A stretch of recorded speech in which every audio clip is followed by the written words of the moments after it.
Film akan tertuju pada seorang pria bernama Toeng yang sedang tertidur pulas akibat perlombaan mukbang semalam. Lalu kemudian datanglah petugas pengusir nyamuk untuk menetralisirkan daerah tersebut. Si Toeng pun terbangun dan mengira asap yang disebabkan oleh si petugas pengusir nyamuk tersebut adalah sebuah kebakaran. Alhasil ia pun memutuskan untuk lompat dari jendela kamarnya yang berada di lantai atas. Dan inilah Shake is Zero. Di awal film, adegan akan terfokus pada 3 orang sahabat konyol yang lagi asik nonton film mantap-mantap sambil col-col. Mereka adalah Toeng, Ateng, dan Puteng. Di saat mereka lagi asik nonton film mantap-mantap, tiba-tiba si Puteng melihat seekor tikus yang muncul merusak momen mereka. Tetapi Toeng berhasil menangkap tikus tersebut dan kemudian memainkannya. Tidak lama kemudian muncullah sahabat lain mereka bernama Otong dari balik pintu kamar yang membuat Toeng tersenggol olehnya hingga seekor tikus yang berada di tangannya dengan tidak sengaja masuk ke dalam perutnya.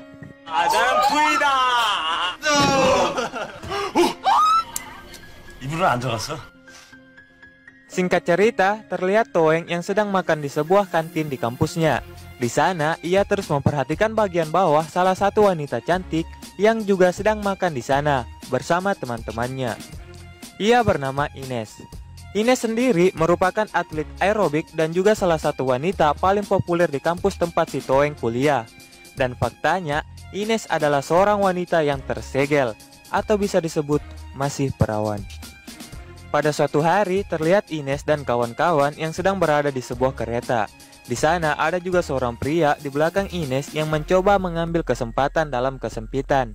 Tetapi untung saja ada penumpang lain yang melihat kenakalan dari si pria tersebut untuk kemudian menggagalkan aksinya. Setelah itu datanglah si Toeng yang menggantikan posisi dari si pria tersebut. Alhasil Ines pun menghantam burung puyuhnya karena Ines mengira Toenglah yang dari tadi mencoba melecehkannya.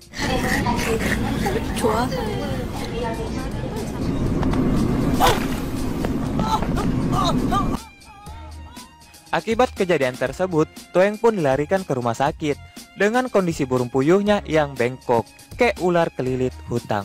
Atas kejadian itu pula, Ines pun datang menjenguk Toeng untuk meminta maaf.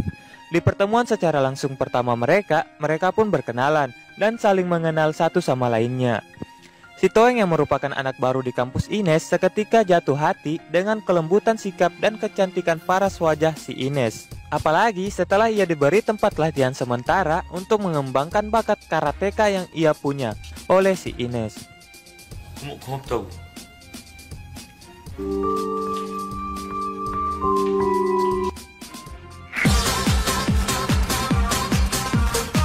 Singkat cerita, malam pun tiba. Di suatu malam, geng Toeng dan kawan-kawan dan juga geng Ines dan kawan-kawan kini sekarang telah akrab menjadi satu wadah pertemanan yang utuh. Mereka pun merayakan hal tersebut dengan minum amer bersama. Hingga kemudian datanglah cowok keren untuk ikut bergabung bersama mereka. Cowok keren itu kita panggil saja Angga. Di momen tersebut secara tiba-tiba Angga mengungkapkan perasaannya dan meminta Ines untuk menjadi pacarnya. Awalnya Ines menolak karena menganggap Angga hanya main-main dengannya dan mengira cowok sekeren Angga pasti ceweknya banyak. Namun dengan kata-kata buayanya, Angga pun berhasil meyakinkan Ines untuk mempercayainya dan kemudian menjadi pacarnya. Namanya juga cewek, giliran lihat cowok yang good looking sedikit saja langsung diembat. Padahal kan baru kenal, dasar betina. Keesokan harinya, Ines dihampiri oleh seorang wanita berambut pendek. Kita panggil saja Salma. Seketika Salma menampar Ines sembari berkata bahwa Ines adalah wanita rendahan yang bisanya merebut pacar orang. Hal tersebut ia lakukan karena sebenarnya ia adalah pacar dari si Angga dan menganggap Ines telah merebut Angga darinya. Kemudian Ines pun terbangun dan seketika menampar balik Salma tanpa mengeluarkan sepatah kata dari mulutnya. Salma pun keluar dari sana dan secara kebetulan ia bertemu dengan si Angga. Ia pun memutuskan hubungannya dengan si Angga sembari berkata, "Dasar buaya, kalau udah dapat enaknya langsung cari yang baru." 얘기 다 끝났니?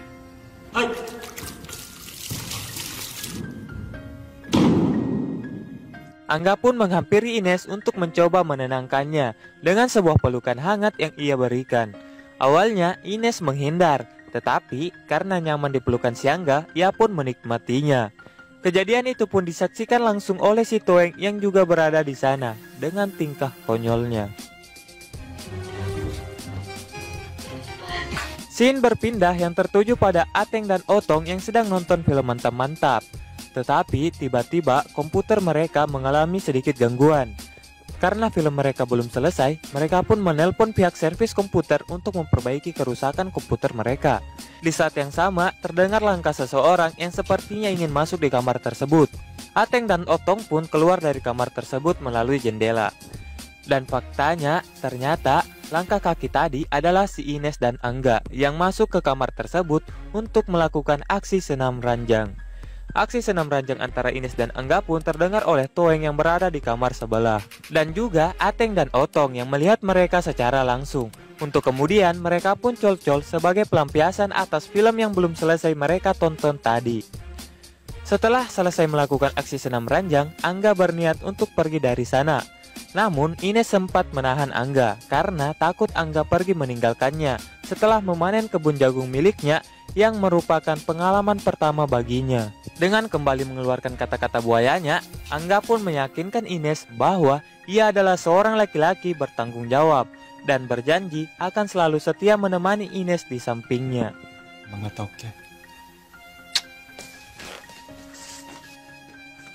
Setelah kejadian tersebut, hubungan Ines dan Angga pun terlihat semakin harmonis. Mereka menghabiskan waktu selalu berdua, layaknya seorang pasangan suami istri. Atas perhatian lebih yang diberikan Angga padanya, Ines pun rela memberikan apa yang diinginkan Angga, meskipun hal tersebut menyangkut kevirginian dan masa depannya. Singkat cerita, di suatu hari Toeng bertanya pada kawan-kawan konyolnya tentang bagaimana cara mendapatkan uang yang banyak dalam waktu yang singkat. Karena ia ingin membeli sebuah cincin untuk ia berikan pada Ines di hari ulang tahunnya nanti. Si Ateng dan yang lainnya pun merekomendasikan satu cara agar ia bisa dapat uang yang cukup banyak dalam waktu yang singkat, yaitu dengan cara mereka harus menjadi pria penghibur para tante-tante konglomerat di sebuah tempat hiburan. Tanpa berpikir panjang, mereka pun melakukannya. Kemudian adegan berganti yang diperlihatkan Ines yang ternyata sedang hamil dengan bukti sebuah tes pack di tangannya. Ia pun menghampiri Angga untuk memintanya bertanggung jawab atas kehamilannya itu. Namun karena si Angga hanya seorang laki-laki mokodo, ia pun memerintahkan Ines untuk menggugurkan bayi di dalam kandungannya dengan memberi Ines salah satu kartu kredit miliknya untuk menanggung seluruh biaya proses pengguguran bayi tersebut. Mendengar perkataan Angga, Ines pun merasa sangat kecewa dan ia pun menyadari bahwa si Angga hanyalah seorang laki-laki mokodo yang hanya ingin mempermainkan perasaan wanita tanpa rasa bertanggung jawab sedikit pun sebagai seorang laki-laki. Giliran sudah ditiduri baru menyesal. Dasar betina. Karena Angga tidak mau bertanggung jawab atas kehamilannya, Ines pun dengan terpaksa harus menggugurkan bayi di dalam kandungannya. Tetapi pihak rumah sakit sempat menolak, karena untuk menggugurkan kandungan, Ines harus didampingi oleh seorang wali. Ines pun menunda rencananya tersebut, sembari mencari wali untuk menemaninya dalam proses aborsinya nanti. Sementara itu, Toeng pun berhasil membeli sebuah cincin untuk Ines. Dari hasil ia menjadi pria penghibur tante-tante konglomerat.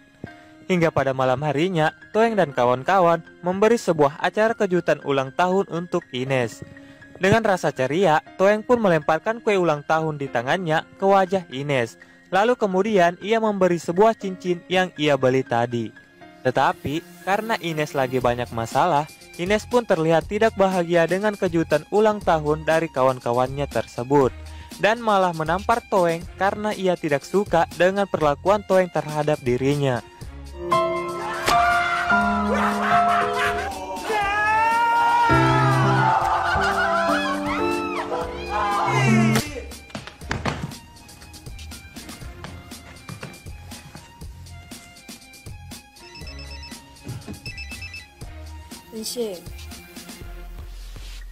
Keesokan harinya, Toeng mendapat telepon dari si Ines untuk mengajaknya ketemuan. Toeng pun merasa sangat gembira karena ia pikir Ines akan mengajaknya berkencan, sekaligus meminta maaf atas kejadian semalam.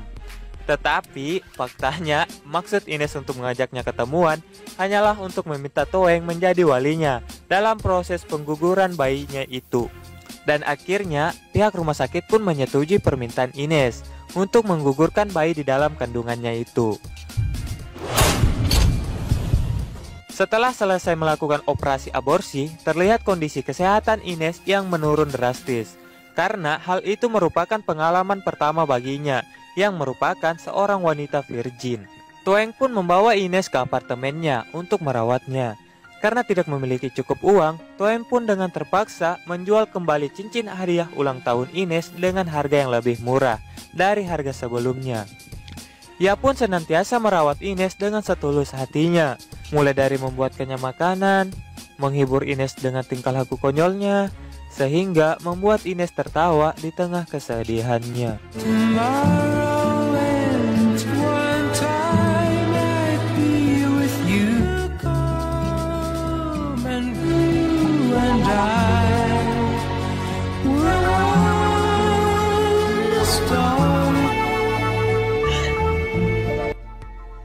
Melihat pengorbanan Toeng yang dengan tulus merawatnya, Ines pun merasa sangat terharu dan akhirnya menyadari bahwa Toenglah sosok laki-laki yang sebenarnya pantas untuk ia cintai. Karena Toeng merupakan pria sederhana yang dengan tulus mencintainya tanpa berniat untuk merusakinya. Tidak kayak si Angga yang mau enaknya tapi tidak mau anaknya. Kan bangsat.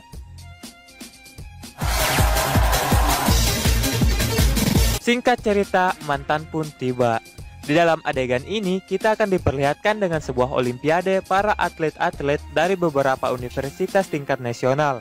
Universitas Toeng dan kawan-kawan juga ikut andil dalam olimpiade tersebut.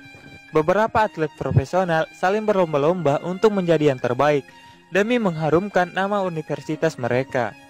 Kemudian adegan akan tertuju pada Toeng yang juga menjadi peserta di dalam perlombaan tersebut. Awalnya Toeng dengan cukup baik mempertunjukkan keahlian karateka yang ia miliki kepada semua penonton di sana. Tetapi di salah satu pertunjukannya, Toeng pun harus mendapat cedera di kepalanya setelah ia mencoba melihat Ines yang baru saja tiba di sana.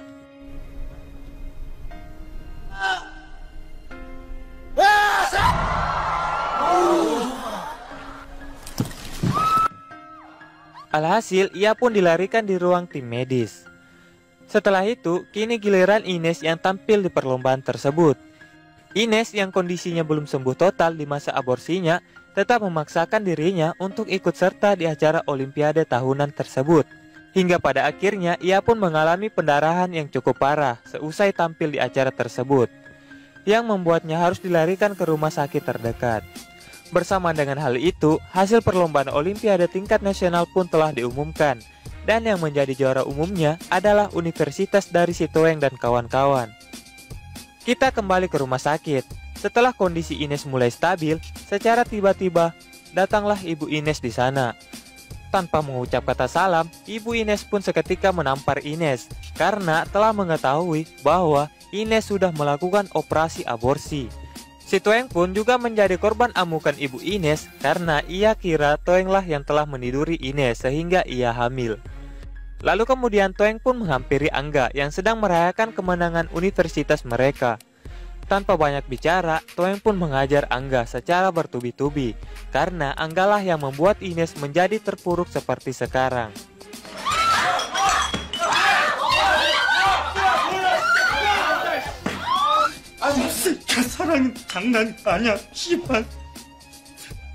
Ia pun membawa Angga ke rumah sakit untuk menjelaskan semua yang telah terjadi kepada ibu Ines.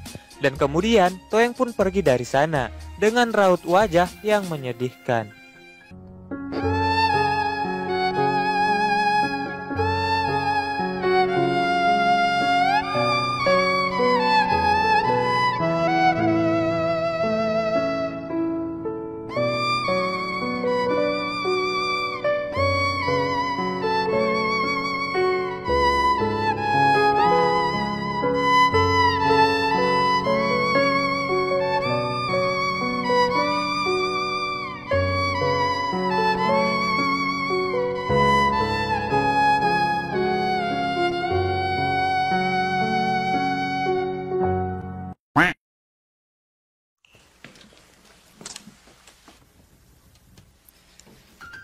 Di penghujung film, terlihat Ines yang sekarang kondisinya sudah baikan, yang sedang berkunjung ke apartemen Toeng.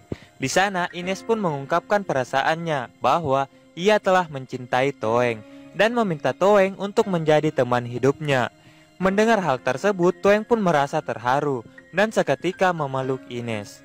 Momen itu pun diwarnai dengan sekumpulan asap yang Toeng kira asap tersebut berasal dari petugas pengusir nyamuk. Dan faktanya asap tersebut berasal dari api yang membakar sekitar kamar dari si Toeng. Film pun ditutup dengan Toeng dan Ines yang melompat dari jendela atas kamar Toeng dengan sepasang cincin yang melekat di jari manis mereka. Film pun tamat.